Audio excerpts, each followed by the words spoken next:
The crystal spires of Zephyria sang their death song, a haunting melody that echoed across the windswept plains where aurora storms once danced with wild abandon.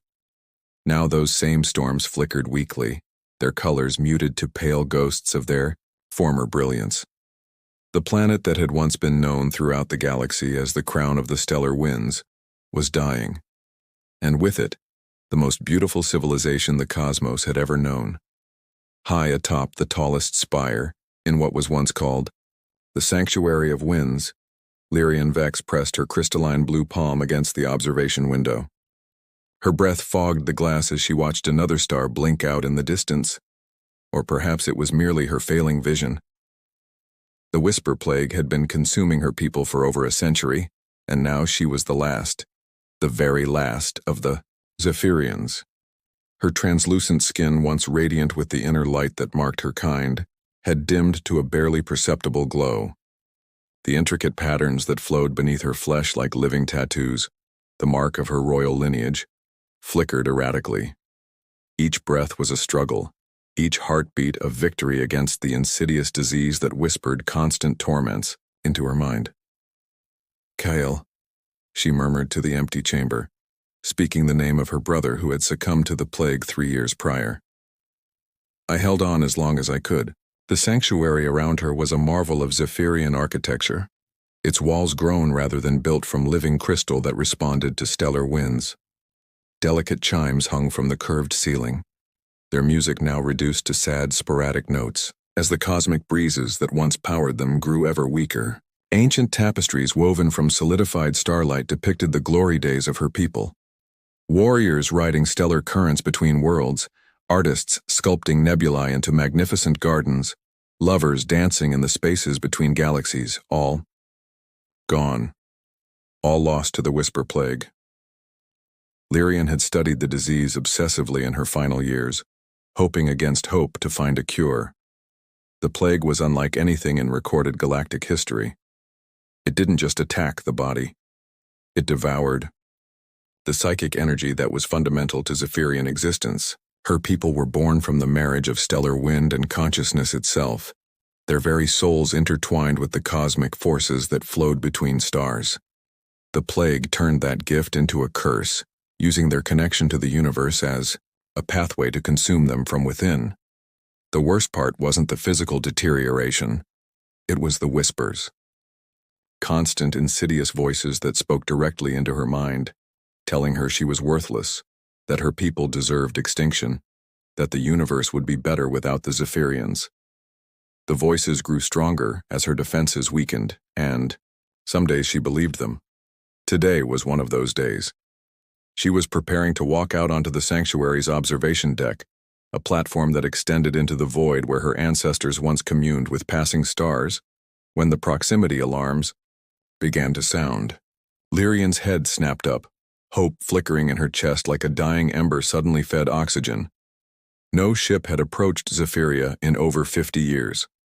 The quarantine beacons her people had set up made sure of that. With trembling hands, she activated the ancient viewing sphere in the center of the chamber. Its surface rippled like liquid mercury, before revealing the image of a sleek vessel of unfamiliar design cutting through space toward her world. It was small, clearly built for research rather than warfare, and bore the markings of the Terra Nova colonial fleet. Human Lyrian had heard of humans, of course, the young species that had emerged from a small blue world and spread across the galaxy with remarkable speed. They were known for their adaptability, their stubborn refusal to accept the impossible, and their tendency to meddle in affairs that didn't concern them. Most advanced species regarded them with a mixture of amusement and exasperation. As she watched, the human ship established orbit and launched a shuttle toward the planet's surface. Lyrian's first instinct was to activate the defense systems, to drive the intruder away before the plague could spread to another species. But something stopped her. Perhaps it was curiosity, perhaps it was loneliness so profound it outweighed caution, or perhaps it was simply the fact that she had nothing left to lose. The shuttle landed in the crystal garden outside the sanctuary, its retro thrusters sending spirals of diamond dust into the air. A single figure emerged, clad in an environmental suit that gleamed silver in Zephyria's twilight. The human, she could tell by the build and movement, approached the sanctuary's entrance with confident, measured steps. Lyrian made her way slowly down the spiral staircase, each step an effort that left her gasping. By the time she reached the main chamber, her visitor was already inside, having somehow bypassed the energy barriers that should have kept out any non-Zephyrian. Impressive. The human had removed his helmet, revealing a face marked by intelligence and determination. His hair was dark brown, streaked with premature silver that spoke of long hours spent in research. His eyes were the color of Earth's oceans, a blue-green that seemed to hold depths Lyrian had never seen before. When those eyes met hers, she saw something she hadn't expected. Recognition, not of her specifically, but of what she represented. Loss, the end of something beautiful. "My name is Dr. Marcus Thorne," he said, his voice carrying easily through the chamber's acoustics. He spoke in flawless Galactic standard, though with the slight accent that marked him as human. "I received your people's distress beacon. I'm a xenobiologist specializing in species preservation and disease treatment." Lyrian stared at him, unable to speak. No one had answered the beacon her ancestors had sent out over a century ago. She had assumed it had been forgotten, lost among the countless cries for help that echoed through space every day. "You're the last," Marcus continued, his voice gentle but matter-of-fact. "I can see it in your biosignatures. The others are gone." She nodded slowly, surprised by how much it hurt to have it acknowledged aloud. "I am Lyrian Vex, last daughter of the stellar winds, final voice of Zephyria." The formal introduction came automatically, a ritual ingrained since childhood. Marcus stepped closer, and Lyrian was surprised when she didn't retreat. Zephyrians had always been wary of physical proximity with other species. Their psychic sensitivity made casual contact overwhelming. But this human's mental signature was different, focused, shielded, professional. "I've spent the last 30 years studying extinct and endangered species," Marcus said. "I've brought back 7 species from the brink of complete extinction. I know what the Whisper Plague is, Lyrian. I know what it's doing to you." Hope flared in her chest, so suddenly it was painful. "That's impossible. No outsider has ever understood. The plague isn't native to your species," Marcus interrupted. "It's artificial. A psychic weapon designed specifically to target telepathic races. I've seen variations of it before, though never one so perfectly calibrated to Zephyrian biology." Lyrian's legs gave out, and she sank onto one of the crystal benches that grew from the chamber floor. "Artificial?" she whispered. "But that would mean someone did this to your people deliberately." Marcus's expression hardened. "And that means there might be a way to undo it." For the first time in years, the whispers in Lyrian's mind fell silent. In their place was something she had thought lost forever: hope. Marcus knelt before her, close enough that she could see the flecks of gold in his ocean-colored eyes. "I can't promise I can save you," he said, "but I can promise I won't stop trying until my last breath. Will you let me help?" Lyrian looked into his face and saw something she had never expected to find in an alien species. The same desperate love for life that had driven her people to reach for the stars. She reached out with her psychic senses, gently touching the edges of his mind, and found only sincerity, determination, and a fierce protective instinct that reminded her of her brother Kale. "Yes," she whispered. And for the first time in decades, she smiled. "Yes, Dr. Marcus Thorne of Terra Nova. I will let you try to heal the unhealable." As if in response to her words, the aurora storms outside the sanctuary flickered a little brighter, and the crystal chimes sang a single pure note of possibility. The fight for Zephyria's future had begun. The laboratory that Marcus had constructed in the lower chambers of the sanctuary hummed with quiet efficiency. Human technology merged seamlessly with Zephyrian crystal formations, creating a hybrid workspace that pulsed with both electric current and stellar energy. For 3 weeks he had worked tirelessly to understand the intricate mechanisms of the Whisper Plague, while Lyrian had grown steadily weaker, despite his preliminary treatments. "The nanobots are helping," Marcus said, reviewing the latest scans on his holographic display. "Your cellular decay has slowed by 40%, but we're still not addressing the root cause." Lyrian sat on a platform of living crystal that had grown to accommodate her failing strength. Her once luminous skin had dimmed to a barely perceptible glow, and the stellar wind patterns beneath her flesh moved sluggishly, like rivers freezing over, yet her eyes remained alert, fixed on Marcus with a mixture of trust and fascination that made his heart ache. "The plague feeds on our connection to the stellar winds," she said, her voice barely above a whisper. "It uses our greatest strength against us. My ancestors believed it was punishment for reaching too far into the cosmos. Your ancestors were wrong." Marcus's tone was firm. "This isn't divine judgment. It's biological warfare, and I think I know who's responsible." He activated a new hologram, showing a star map dotted with red zones. 7 other telepathic species have been hit by variations of this plague over the past 3 centuries. All of them were powerful. All of them had the potential to become major galactic players. The pattern is too consistent to be natural. Lyrian's eyes widened. "The ancients," she breathed. "The old stories speak of them. Beings who ruled the galaxy before the current age, who vanished when younger species began to rise." "Not vanished," Marcus corrected grimly. "Hiding, waiting, systematically eliminating any species that might threaten their eventual return to power." A soft chime echoed through the laboratory, followed by a familiar voice. "Marcus, are you there?"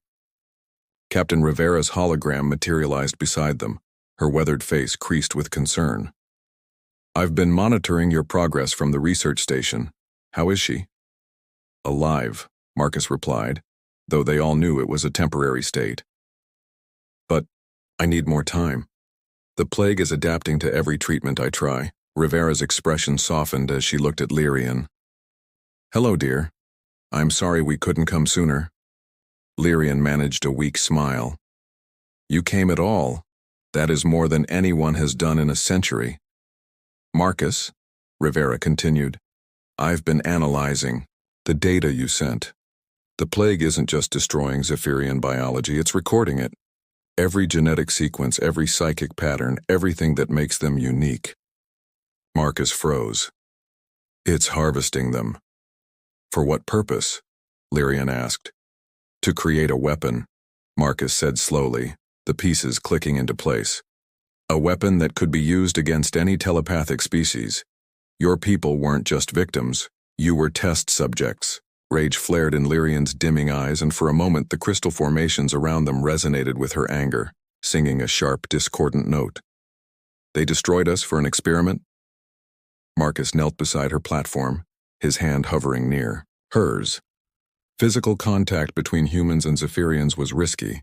Their psychic sensitivity could cause overwhelming feedback, but Lyrian surprised him by reaching out, her crystalline fingers intertwining with his flesh and blood ones.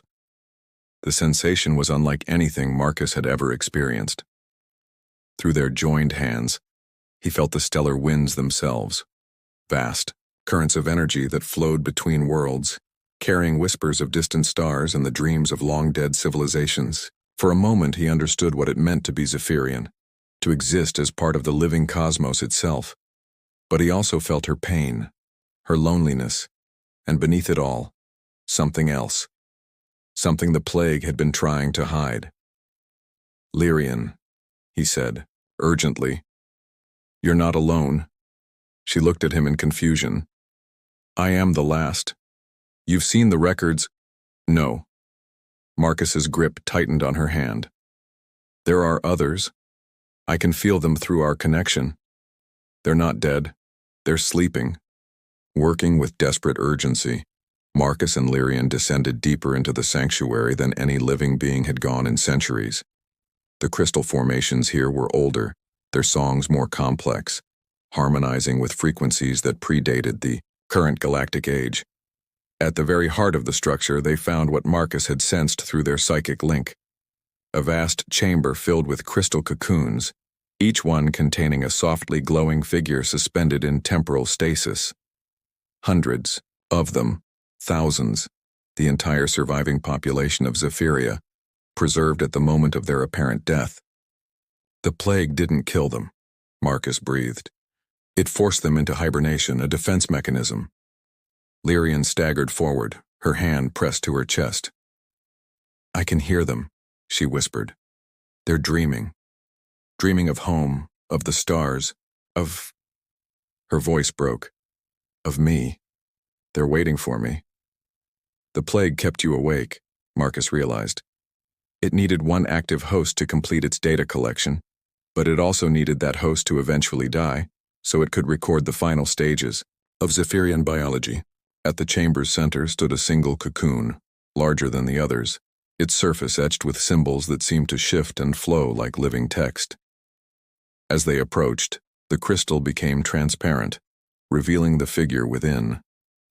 A young Zephyrian, perhaps 16 by human standards, her skin patterns more intricate than even Lyrian's royal markings. She was beautiful in the way that only her species could be.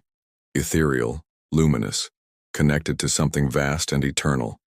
Naya, Lyrian whispered, pressing her palm to the cocoon's surface. My cousin. She was to be the next wind singer, the one who would guide our people through the stellar currents. They're all here, Marcus said, his voice filled with wonder. Your entire species preserved and waiting. But they need a catalyst to wake up. They need me to die. Lyrian finished. The plague is designed to trigger their awakening at the moment of the last active host's death. But if I die, they'll wake up infected. Marcus was quiet for a long moment, his mind racing through possibilities. Then, slowly, he smiled. What, if you didn't die alone? The procedure was dangerous beyond measure. Marcus had to temporarily merge his consciousness with Lyrian's, using his human neural patterns to create a buffer against the plague, while simultaneously channeling enough energy to wake the sleeping Zephyrians. The risk of death was high. The risk of permanent mental fusion was even higher.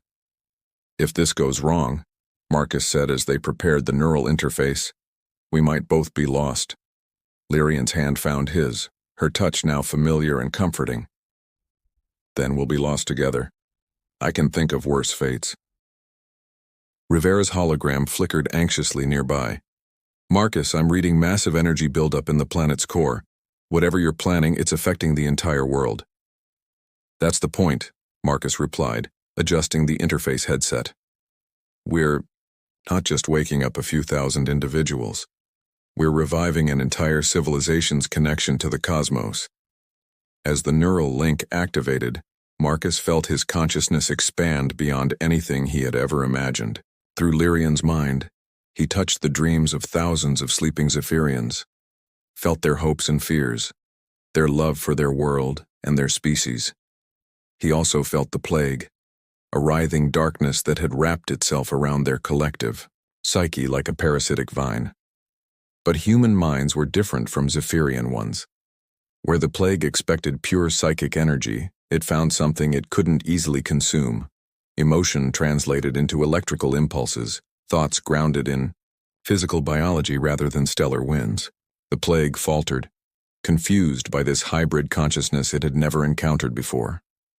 In that moment of confusion, Marcus and Lyrian struck back. Together, they reached out to the sleeping Zephyrians, not with words, but with pure feeling, love, hope, the promise of rebirth.